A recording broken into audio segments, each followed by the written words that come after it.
Em nome do Pai, do Filho e do Espírito Santo. Amém. Curso de Patrística. Estamos continuando a leitura do Pastor de Hermas, os Mandamentos. Primeiro mandamento, capítulo 26.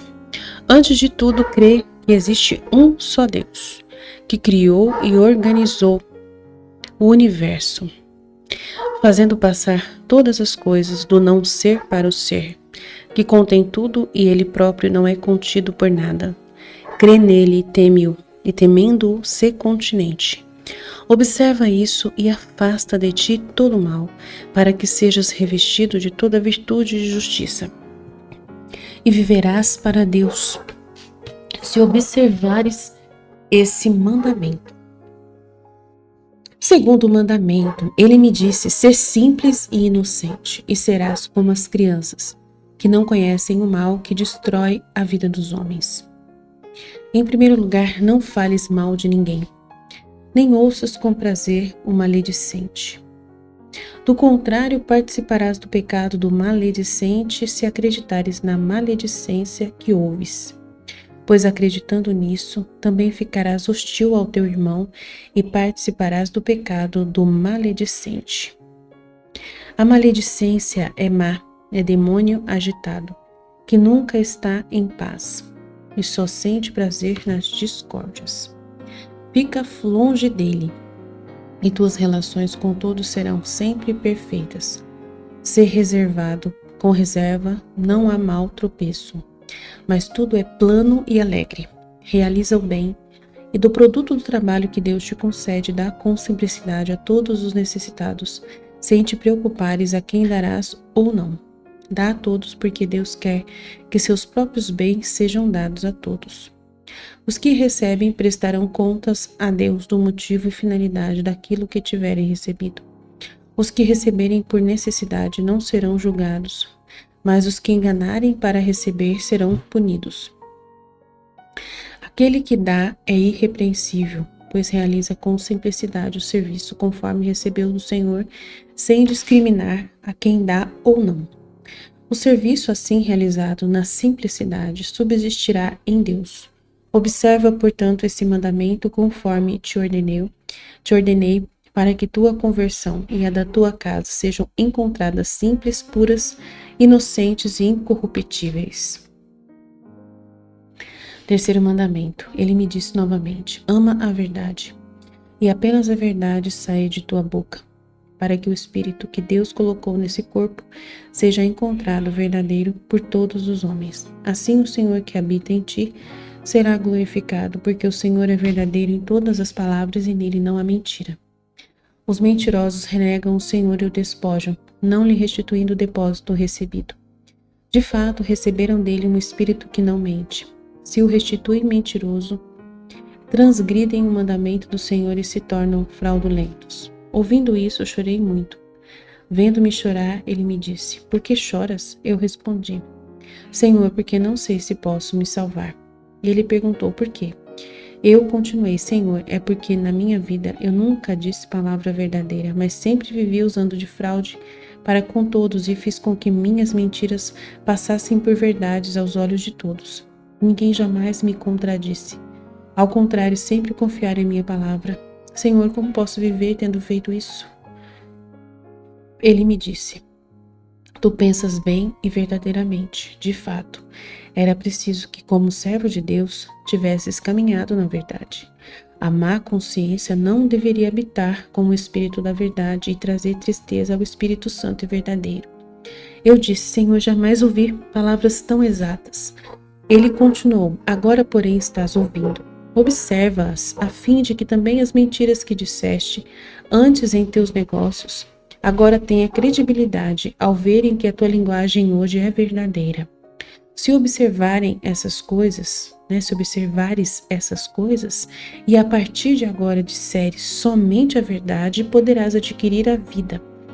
E todo aquele que observar esse mandamento e se abstiver desse grande vício da mentira, viverá em Deus.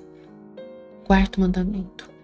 Ele me disse: eu te ordeno guardar a castidade, e que não entre em teu coração o desejo de outra mulher. nem de qualquer fornicação, nem de qualquer outro vício semelhante. Porque se fizeres isso, cometerás grande pecado. Lembra-te sempre da tua esposa e jamais pecarás. Se esses desejos entrarem em teu coração, pecarás. E se entrarem outras coisas igualmente más, também cometerás pecado. Pois tal desejo é grande pecado para o servo de Deus. Se alguém realiza esse ato vicioso, prepara a morte para si mesmo. Portanto, estejas atento. Evita esse desejo, pois onde habita a santidade, no coração do homem justo, a iniquidade não deve entrar. Eu lhe disse: Senhor, permite-me apresentar algumas questões. Ele respondeu: podes perguntar. Eu continuei: Senhor, se alguém tem esposa que crê no Senhor e descobre que ela é adúltera, esse homem comete pecado vivendo com ela? Ele me respondeu: enquanto ele não sabe, não comete pecado. Mas se fica sabendo do pecado de sua mulher e que ela, ao invés de se arrepender, persiste no adultério, o marido vivendo com ela se torna cúmplice de sua falta e participa também no adultério dela. Então perguntei: se a mulher persiste nessa paixão, o que o marido deverá fazer? Ele respondeu: deve repudiá-la e viver sozinho. Contudo, se depois de ter repudiado sua mulher, ele se casar com outra, então ele também comete adultério. Eu disse: Senhor, e se a mulher, depois de ter sido repudiada, se arrepender e quiser voltar ao seu marido, ele deverá acolhê-la? Ele continuou: sim. E se o marido não a receber, ele cometerá o pecado e carrega-se de grande culpa. E é preciso acolher aquele que peca e se arrepende, mas não muitas vezes. Para os servos de Deus existe apenas uma conversão. E é em vista dessa conversão que o homem não deve se casar de novo. Essa obrigação vale tanto para a mulher como para o homem. O adultério não é apenas para macular o corpo. Quem vive como os pagãos também comete adultério. Portanto, se alguém persiste nessa conduta sem se converter, afasta-te e não vivas mais com ele. Caso contrário, serias cúmplice do seu pecado. A razão por que se ordena permanecer sozinho, tanto o homem como a mulher, é porque, em tal caso é possível arrependimento. Contudo, não quero dar tal pretexto para que alguém faça isso e sim impedir que o pecador recaia no pecado. Para quem pecou antes, existe quem pode curá-lo, é aquele que tem poder sobre todas as coisas. Continuei a perguntar: uma vez que o Senhor julgou-me digno de habitar sempre comigo, suporto ainda algumas interrogações, pois nada compreendo e meu coração se endureceu por causa de minhas ações passadas. Ensina-me, pois sou totalmente desprovido de inteligência e não compreendo absolutamente nada. Ele me respondeu: estou encarregado da conversão e concedo inteligência a todos que se arrependem. Não te parece que o fato de se arrepender é em si mesmo inteligência? O arrependimento é ato de grande inteligência. Com efeito, o pecador compreende que fez o mal diante do Senhor e que o ato que ele cometeu entra no coração. Então se arrepende e não pratica mais o mal. Ao contrário, se ele se empenha com todo zelo a praticar o bem, humilha e experimenta sua alma, pois ela pecou. Vês, portanto, que o arrependimento é ato de grande inteligência. Eu disse: Senhor, é por isso que eu te pergunto essas coisas com minúcias. Primeiro, porque sou um pecador que desejo saber o que devo fazer para viver, pois meus pecados são muitos e numerosos. Ele disse: viverás se observares meus mandamentos e seguires meus caminhos. Quem ouvir esses mandamentos e os observar, viverá em Deus. Eu disse: Senhor, ainda quero te fazer outra pergunta. Ele respondeu: pergunta. Continuei. Ouvi alguns doutores dizerem que não há outra conversão além daquela do dia que descemos as águas e recebemos o batismo e o perdão dos pecados anteriores. Ele me respondeu: ouviste bem, é assim mesmo. Aquele que recebeu o perdão dos seus pecados não deveria mais pecar, e sim permanecer na pureza. Entretanto, como queres saber tudo com pormenores, eu te explicarei também isso, sem dar pretexto para pecar aos que hão de crer e aos que começaram agora a crer no Senhor. Pois tanto uns como os outros não têm necessidade de fazer penitência de seus pecados, pois seus pecados passados já foram abolidos. Para os que foram chamados antes destes dias, o Senhor estabeleceu uma penitência. Pois o Senhor conhece os corações e, sabendo tudo de antemão, ele conheceu a fraqueza dos homens e a esperteza do diabo em fazer o mal aos servos de Deus e exercer sua malícia contra eles. Sendo misericordioso, o Senhor teve compaixão de sua criatura e estabeleceu a penitência e deu-me o poder sobre ela. Todavia eu te digo: Se depois desse chamado importante e solene alguém seduzido pelo diabo cometer pecado, ele dispõe de uma só penitência. Contudo, se peca repetidamente, ainda que se arrependa, a penitência será inútil para tal homem, pois dificilmente viverá. Então ele lhe disse: Senhor, sinto-me reviver depois de ouvir essas coisas tão pormenorizadamente, pois sei que serei salvo se eu não continuar a pecar. Ele me disse: serás salvo tu e todos os que fizerem essas coisas. Capítulo 32. Eu lhe perguntei novamente: Senhor, já que toleraste uma vez minhas interrogações, esclarece-me também este ponto. Ele respondeu: podes falar.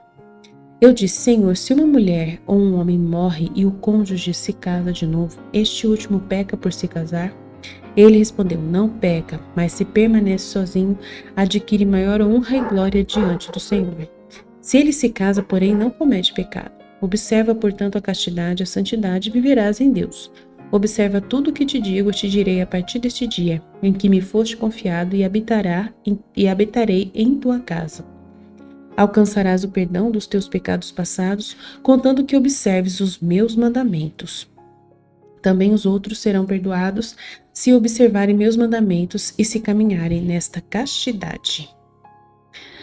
Quinto mandamento. Ele me disse: sê paciente e prudente, e dominarás todas as ações más e realizarás toda a justiça. Se fores paciente, o Espírito Santo que habita em ti será límpido e não ficará na sombra de outro espírito mau. Encontrando grande espaço livre, ele ficará contente e se alegrará como o vaso em que ele habita e servirá a Deus com alegria, pois terá felicidade em si mesmo. Se sobrevier acesso de cólera, imediatamente o Espírito Santo, que é delicado, se angustiará por não ter lugar puro e procurará afastar-se do lugar. Ele se sente sufocado pelo espírito mau e não tem mais lugar para servir a Deus como quer, porque está contaminado pela cólera. Com efeito, o Senhor habita na paciência e o diabo na cólera. E esses dois espíritos habitem juntos é, portanto, coisa inconveniente e má para o homem em que habitam. Se tomas uma pequena gota de absinto e a derramas num vaso de mel, não se estraga todo o mel?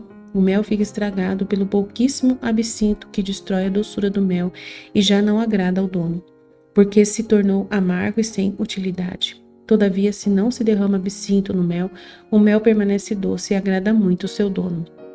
Vê, a paciência supera o mel em doçura, é útil ao Senhor que habita nela. Ao contrário, a cólera é amarga e inútil. Portanto, se mistura a cólera com a paciência se mancha e sua oração não é útil para Deus. Eu disse: Senhor, eu desejaria conhecer a força da cólera para me preservar dela. Ele respondeu: se não te guardares com tua família, destruirás toda a esperança. Mas preserva-te dela, pois eu estou contigo. Todos os que fizeram penitência do fundo do coração se guardarão dela, porque eu estarei com eles e os protegerei.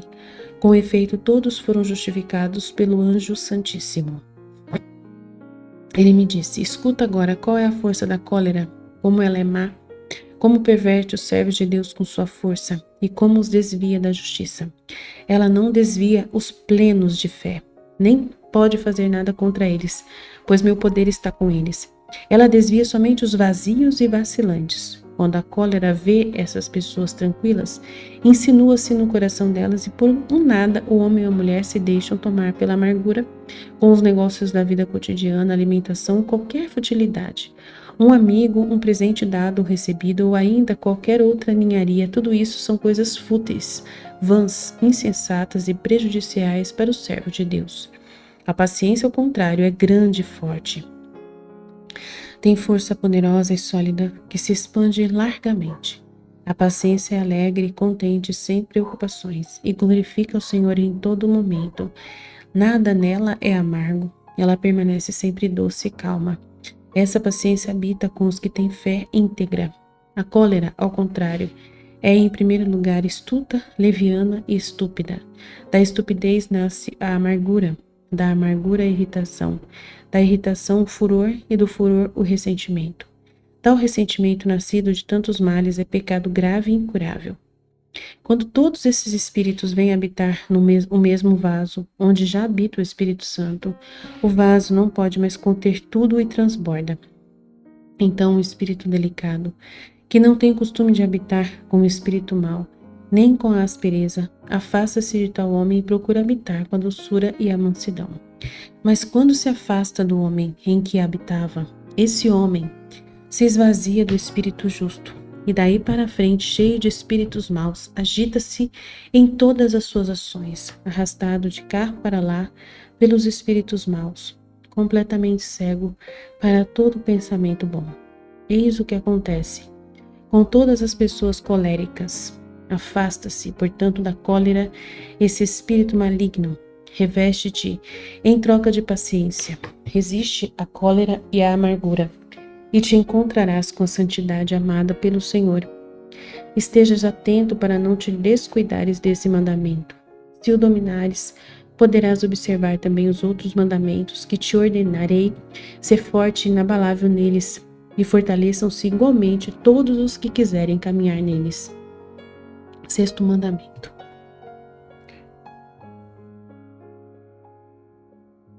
Ele me disse: no primeiro mandamento, eu te ordenei guardar a fé, o temor e a continência. Eu respondi: sim, Senhor. Ele continuou: agora te explicarei as forças dele, para que conheças o poder e a eficácia que elas possuem. Suas forças são de dois tipos e estão relacionadas com o justo e com o injusto. Tem confiança no justo, mas não confies no injusto. De fato, o justo segue caminho reto, ao passo que o injusto segue caminho tortuoso. Quanto a ti, anda pelo caminho direito e plano, deixando o caminho torto. O caminho tortuoso não tem trilhas, mas é impraticável, cheio de obstáculos, pedregoso e espinhoso. Ele é fatal para os que nele caminham. Aqueles, porém, que andam pelo caminho reto, andam de maneira uniforme sem tropeços, porque ele não é pedregoso nem espinhoso. Vês, portanto, que é mais conveniente seguir o caminho reto. Eu lhe disse: Senhor, eu gosto de andar por esse caminho. Ele me disse: segue-o e siga também por ele todo aquele que se converte ao Senhor do fundo do coração. Ele me disse: ouve agora o que vou te falar da fé.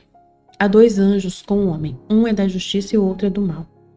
Eu perguntei: Senhor, como distinguirei as ações deles se os dois anjos habitam comigo? Ele me respondeu: ouve e compreende. O anjo da justiça é delicado, modesto, doce e suave. Quando entra em teu coração, imediatamente fala contigo sobre a justiça, a castidade, a santidade, a temperança, sobre todo o ato e toda virtude nobre, sobre todo o ato e atitude nobre. Quando tudo isso entra em teu coração, saibas que o anjo da justiça está contigo, pois essas obras são próprias do anjo da justiça. Tem confiança nele e em suas obras. Vê agora as obras do anjo mau. Em primeiro lugar, esse anjo é colérico, amargo e insensato. E suas obras malignas...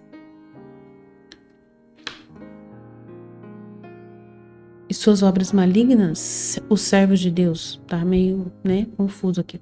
Quando entra em teu coração, tu o conheces por suas obras. Eu disse: Senhor, não sei como poderei reconhecê-lo. Ele continuou: escuta, quando a cólera se apodera de ti ou a amargura, saibas que é o anjo mau que está em ti. Da mesma forma, os desejos da atividade dispersa os gastos loucos em numerosos festins, em bebidas inebriantes, em orgias sem fim, em requintes variados e supérfluos, paixões por mulheres, grande riqueza, orgulho exagerado, altivez e tudo o que se assemelha a isso. Se essas coisas entram no teu coração, saibas que o anjo do mal está em ti. Reconhecendo suas obras, afasta-te dele e não creias nele, pois essas obras são más e inconvenientes para os servos de Deus. Aí tens as ações dos dois anjos. Compreende essas ações e depõe tua confiança no anjo da justiça. E afasta-te do anjo do mal, porque seu ensinamento é mau para qualquer obra. Se alguém é fiel e o pensamento desse anjo entra em seu coração, é inevitável que essa pessoa, homem ou mulher, cometa pecado. Por outro lado, se homem ou mulher são depravados e as obras do anjo da justiça entram em seu coração, é inevitável que essa pessoa faça o bem. Vê, portanto, que é bom seguir o anjo da justiça e renunciar ao anjo mau. Esse mandamento explica o que se refere à fé, para que acredites nas obras do anjo da justiça e cumprindo-as, vivas em Deus. Acredita também que as obras do anjo do mal são funestas. Evitando-as, viverás em Deus. 7º mandamento. Ele me disse: teme o Senhor e guarda seus mandamentos. Guardando os mandamentos de Deus, serás forte em tudo o que fizeres, e tua ação será incomparável. Com efeito, temendo ao Senhor, farás tudo bem. Ele é o temor que precisas ter, e então serás salvo. Não temas o diabo. Temendo ao Senhor, triunfarás do diabo, pois ele não tem poder. Se alguém não tem poder, também não apresenta motivo para temor. Quem tem poder glorioso também inspira temor. De fato, todo aquele que tem poder inspira temor. Aquele que não tem é desprezado por todos. Teme as obras do diabo, porque elas são más. Temendo ao Senhor, teme também as obras do diabo, e não as pratiques, mas afasta-te delas.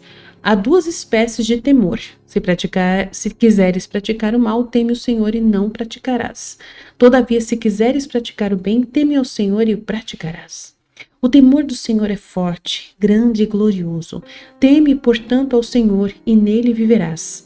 Os que o temem e observam seus mandamentos viverão em Deus.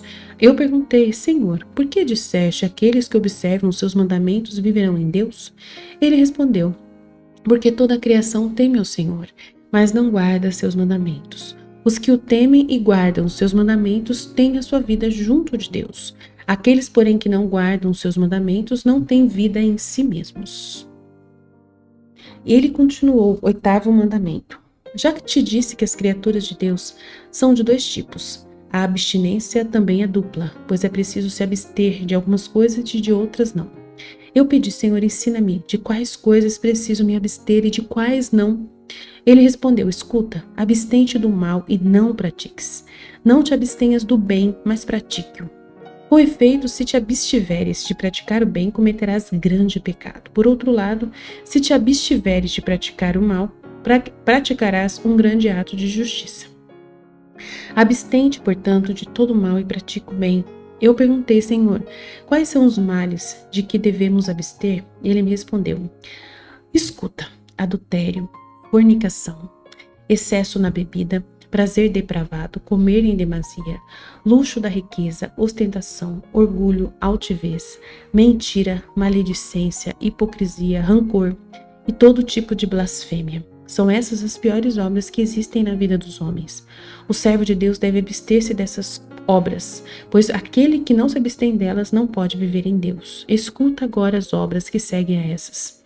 Eu perguntei: Senhor, há ainda outras obras más? Ele respondeu: muitas, das quais os servos de Deus devem se abster. O roubo, a mentira, a fraude, o falso testemunho, a avareza, os desejos maus, o engano, a vanglória, a arrogância e outros vícios semelhantes. Não te parece que tudo isso é mal? Eu respondi: é muito mal para os servos de Deus. Ele continuou: é preciso que o servo de Deus se abstenha de tudo isso. Abstente, portanto, tudo isso, para que vivas em Deus e sejas inscrito com os que se abstêm dessas coisas. São essas as coisas das quais te deves abster. As coisas das quais não te deves abster e sim praticar são estas. Não te abstenhas do bem, mas pratique-o.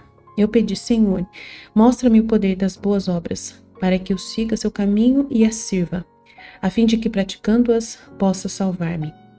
Ele respondeu: escuta as obras do bem que deves praticar e não evitar. Em primeiro lugar, a fé, o temor do Senhor, a caridade, a concórdia, as palavras justas, a verdade, a perseverança. Não há nada de melhor na vida humana. Se alguém as observa e delas não se abstém, será feliz em sua vida. Escuta agora as obras que seguem a essas: assistir às viúvas, visitar os órfãos e necessitados, resgatar da escravidão os servos de Deus, ser hospitaleiro, pois na hospitalidade encontra-se, por vezes, a ocasião de fazer o bem, não criar obstáculos para ninguém, ser calmo, tornar-se inferior a todos, honrar os anciãos, praticar a justiça, conservar a fraternidade, suportar a violência, ser paciente, não nutrir rancor, consolar os aflitos na alma, não afastar da fé os escandalizados, mas convertê-los e dar-lhes coragem, corrigir os pecadores, não oprimir os devedores e necessitados, e outras ações semelhantes. Não te parece que essas sejam boas ações? Eu respondi: que coisa é melhor do que isso, Senhor? Ele continuou: anda, portanto, nesse caminho, não te abstenhas dessas coisas e viverás em Deus. Observa este mandamento: se praticares o bem e não te abstiveres dele, viverás em Deus, e todos os que agirem assim também viverão em Deus. E ainda se não praticares o mal e te abstiveres dele, viverás em Deus, e todos aqueles que guardarem esses mandamentos e andarem em seus caminhos também viverão em Deus.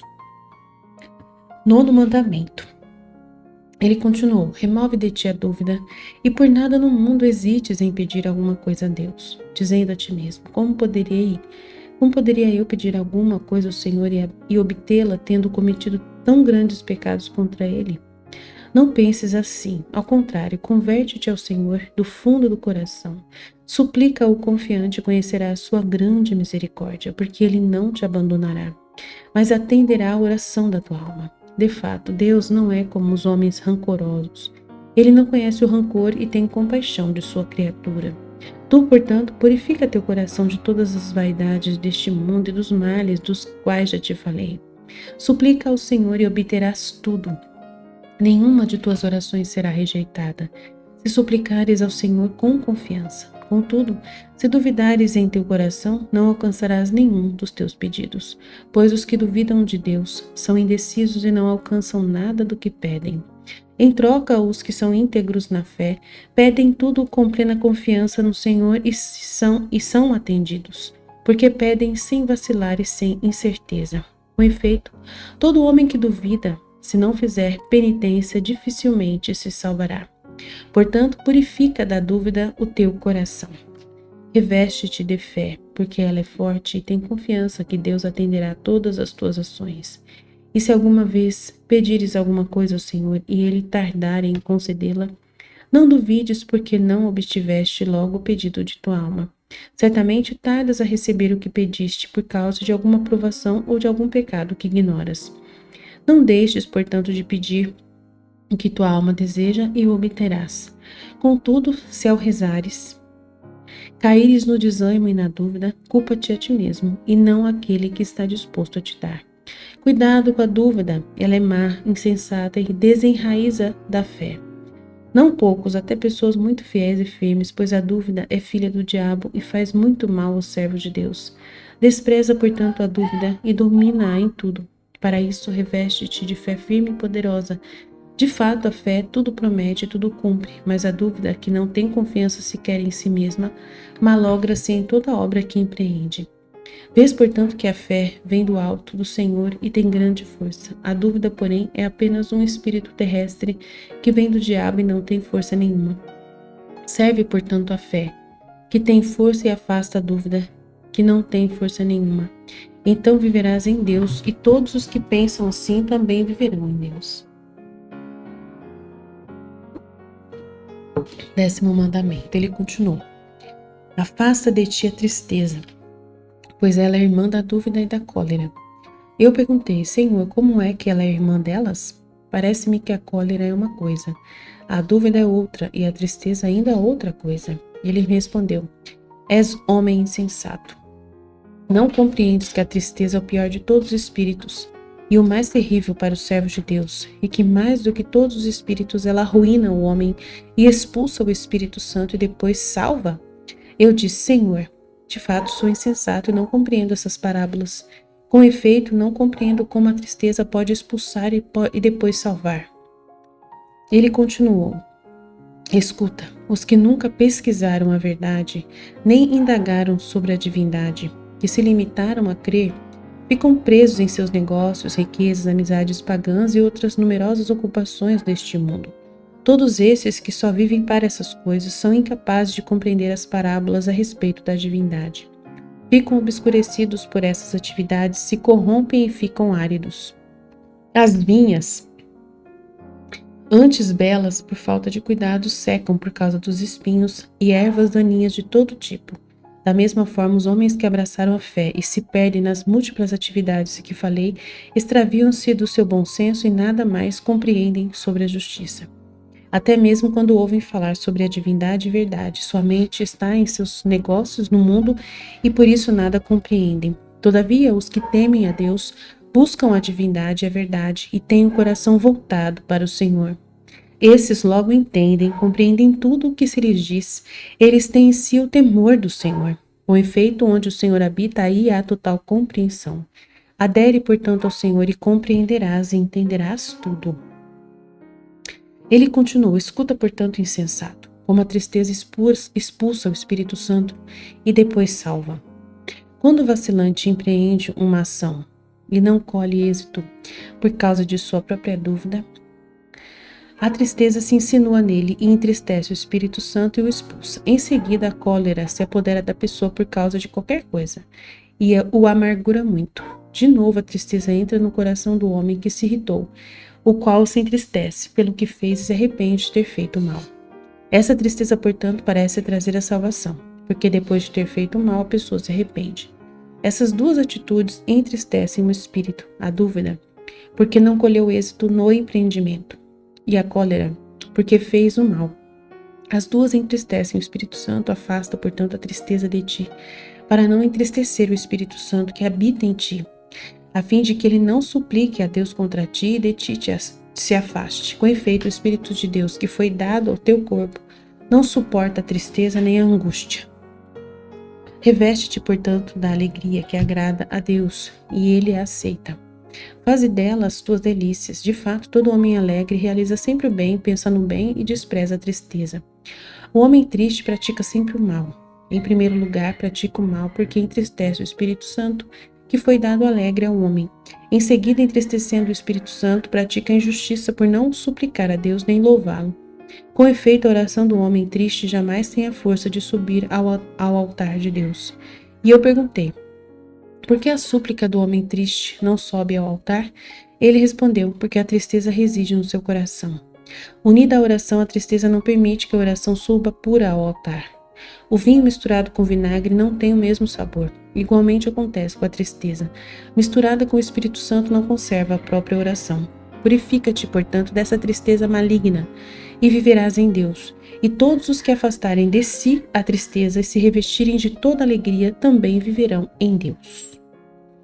11º mandamento. Ele me mostrou homens sentados num banco e outro homem sentado numa poltrona e me disse: vês as pessoas sentadas no banco? Eu respondi: sim, Senhor. Ele explicou: esses são fiéis. E o que está sentado na poltrona é falso profeta, que corrompe a inteligência dos servos de Deus, isto é, corrompe a inteligência dos que duvidam e não dos fiéis. Aqueles que duvidam vão até ele como adivinham e lhe perguntam o que lhes acontecerá. Então esse falso profeta, sem ter em si nenhum poder do Espírito Divino, responde-lhes segundo o que perguntam e segundo os seus maus desejos, satisfazendo-lhes a alma com o que desejam. Sendo vazio ele próprio, dá respostas vãs a homens vãos. Seja qual for a pergunta, ele responde conforme a vaidade do interrogador. Também diz coisas verdadeiras, pois o diabo o enche com seu espírito a fim de dobrar algum justo. Contudo, os fortes na fé do Senhor, revestidos de verdade, não aderem aos espíritos maus, mas se afastam deles.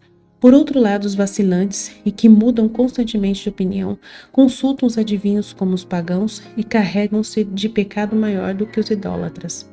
Com efeito, quem faz consulta a um falso profeta sobre alguma coisa é idólatra, vazio da verdade e insensato.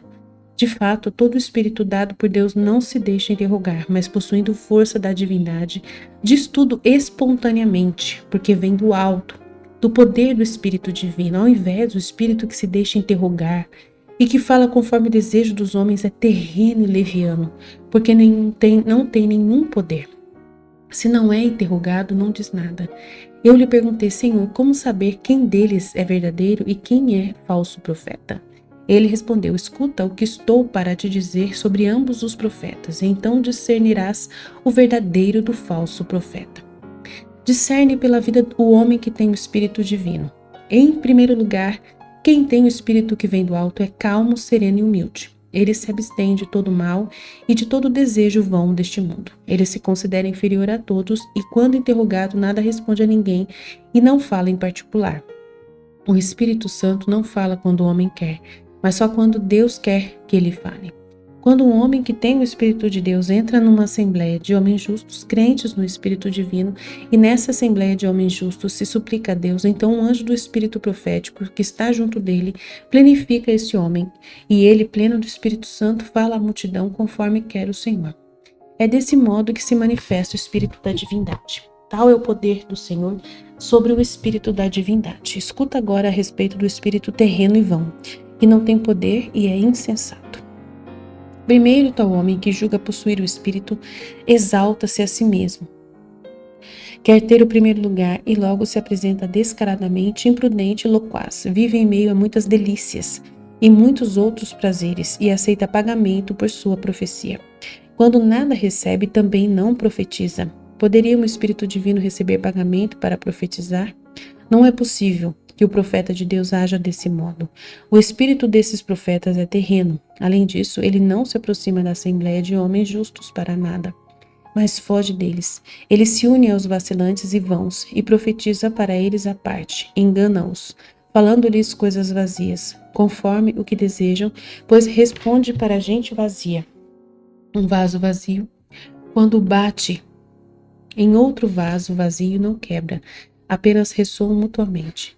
Quando o falso profeta entra em assembleia repleta de homens justos, portadores do Espírito da divindade, se eles começam a rezar, tal homem se esvazia e o espírito terrestre, tomado de medo, foge dele. Tal homem emudece, completamente desorientado e incapaz de falar.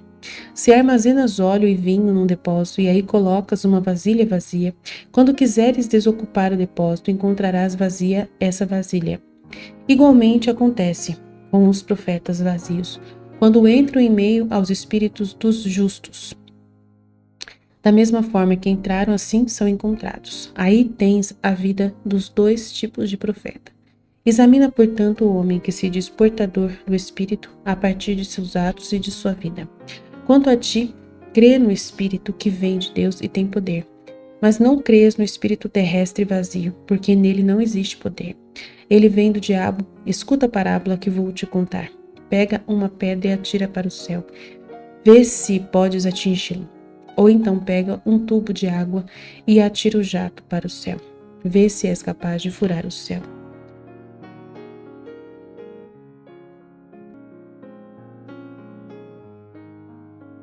Eu perguntei, Senhor, como se pode fazer isso? As duas coisas que disseste são impossíveis. Ele respondeu, assim como essas coisas são impossíveis, também os espíritos terrestres são impotentes e fracos. Toma agora a força que vem do alto. O granizo é grão pequenino, mas quando cai sobre a cabeça de uma pessoa, que dano lhe causa? Ou então pega a gota de água que cai do telhado no chão e fura a pedra. Vês, portanto, que as melhores coisas que caem do alto sobre a terra têm grande força. Da mesma forma, o Espírito Divino que vem do alto é poderoso. Crê, portanto, nesse Espírito e afasta-te do outro. 12º mandamento, ele continuou, arranca de ti todo mau desejo e reveste-te do desejo bom e santo.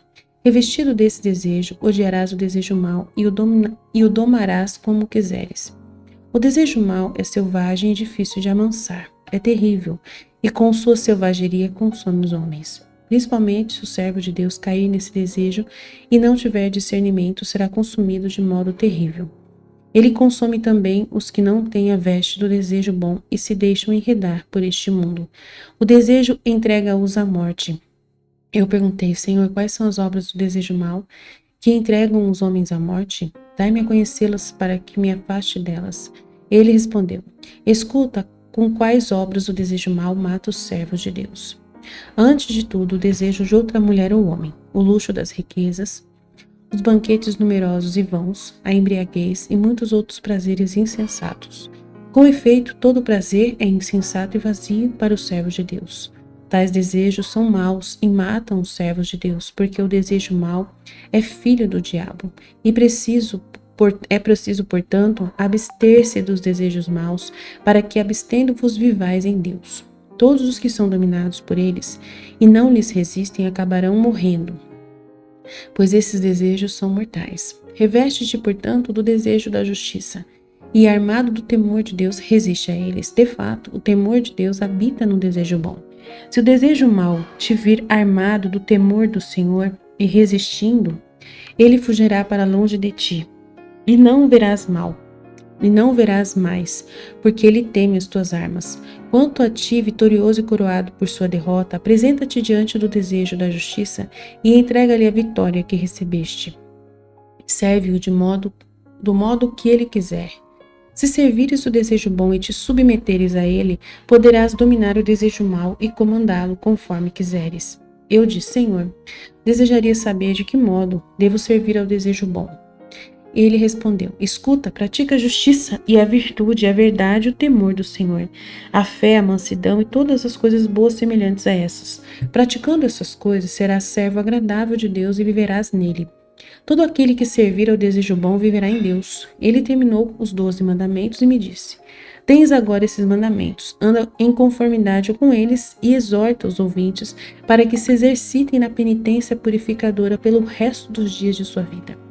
Cumpre com cuidado esse serviço que te confio. Desse modo realizarás com efeito, encontrarás boa acolhida daqueles que se dispõem a fazer penitência. Eles acreditarão em tuas palavras. Eu estarei contigo e os induzirei a crer em ti. E eu lhe disse, Senhor, esses mandamentos são grandes, sublimes e gloriosos, e podem alegrar o coração do homem que for capaz de observá-los. Todavia, Senhor, não sei se esses mandamentos podem ser guardados pelo homem, pois eles são muito duros. Ele me respondeu, se te convenceres de que esses mandamentos podem ser guardados, tu os guardarás facilmente e eles não serão duros. Contudo, se insinuar no teu coração que não podem ser guardados pelo homem, não os guardarás. Agora, porém, eu te garanto, se não os guardares e os negligenciarem, nem tu, teus filhos, nem tua família vos salvareis. Pois decidindo que esses mandamentos não podem ser guardados pelo homem, tu te condenas a ti mesmo. Ele me disse isso de modo tão indignado que fiquei confuso e com muito medo. Sua aparência se alterou de tal modo que nenhum homem poderia suportar sua ira. Vendo-me completamente perturbado e confuso, começou a falar-me de modo mais brando e sereno e dizendo, tolo, insensato e vacilante.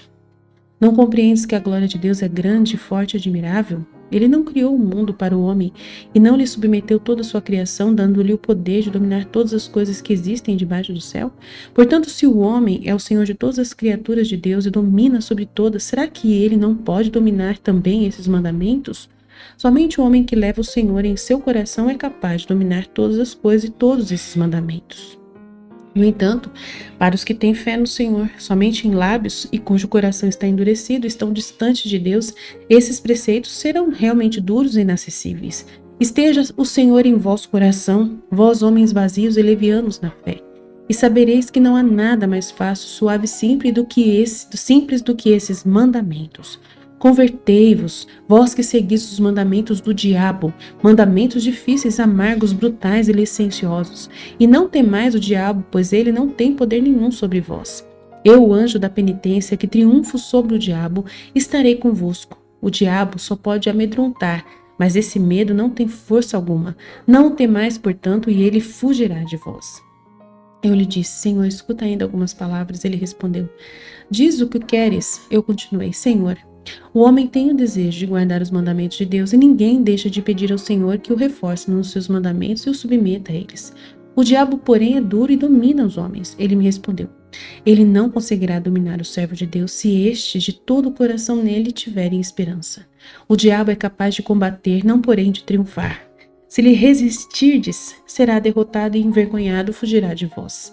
Todavia, aqueles que são vazios temem o diabo, como se ele tivesse poder. Quando um homem enche de bom vinho recipientes apropriados e entre estes deixa alguns semicheios, ao voltar para os recipientes ele não se preocupa com os que estão cheios, pois sabe que estão cheios. Observa sim os que estão semicheios, temendo que tenham azedado, e o vinho perca o sabor. O mesmo acontece com o diabo. Ele vai e tenta todos os servos de Deus. Os que estão cheios de fé lhe resistem fortemente, e o diabo se afasta deles, pois não encontra por onde entrar. Então ele vai aos que estão semi-cheios e, encontrando lugar, entra neles e faz o que quer, tornando-os seus escravos. Eu, o anjo da penitência, vos digo: não temais o diabo, pois fui enviado para estar com aqueles de vós que de todo o coração fazem penitência, para os fortificar na fé. Portanto, crede em Deus, vós que por causa de os vossos pecados desesperastes da vida e acrescentais pecados a pecados, agravando assim profundamente a vossa própria vida. Se vos converterdes ao Senhor de todo o vosso coração e praticardes a justiça pelo resto dos dias de vossa vida, se o servirdes retamente conforme sua vontade, ele vos curará de vossos pecados passados e não vos faltará força para dominar as obras do diabo. Não temais de modo nenhum a ameaça do diabo, pois ele, como nervos de cadáver, não tem força nenhuma. Escutai, portanto, e temei aquele que pode salvar ou destruir tudo. Observai seus mandamentos e vivereis em Deus. Eu lhe pedi: Senhor, agora estou fortificado em todos os mandamentos do Senhor, porque estás comigo. Sei que abaterás todo o poder do diabo e que nós o dominaremos e venceremos todas as suas obras. Senhor, espero que, fortalecido pelo Senhor, eu possa guardar os preceitos que me deste. Ele me respondeu: tu os guardarás, contanto que teu coração permaneça puro, voltado para o Senhor. Todos aqueles que os guardarem, purificando o coração dos desejos vazios deste mundo, viverão em Deus. Amém.